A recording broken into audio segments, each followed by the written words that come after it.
right in. Let's start with an audio question from Kennedy in Orlando. What's up, Solomonster? It's Kennedy from Orlando, Florida. Which of the two organizations blew it the most? WCW, when they got Bret Hart after the whole Montreal Screwjob went down, or WWE, when WCW went out of business and they started the Invasion angle? Which company blew it the most? Boy, they messed up on both those things, didn't they? Those are two big things that both companies messed up on, but you got to go with the Invasion. I mean, there was much more money to be made on the Invasion. The Invasion was, we're talking about a collection of different guys that they could have used, that they should have used. With Bret Hart, we're talking about one guy. And had they done things a little bit differently, again, they had a guy who had a rightful claim to the WWE Championship, and they did almost nothing with him. I mean, it's kind of amazing the way they dropped the ball with Bret Hart.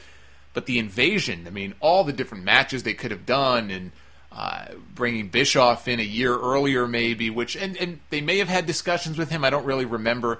The thing is, there were so many guys they did not bring in at first who eventually they did bring in. I never expected them to bring all of them in at the same time, but you can't tell me that had they paid a little extra money, they could have gotten 2 or 3 of those guys, whether it was Flair, whether it was Bischoff, Hogan, whoever.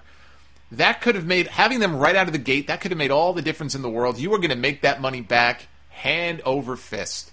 And they left so much money on the table, it's frustrating. So the Invasion easily was more of a fuck-up, I think, than what WCW did or didn't do with Bret Hart.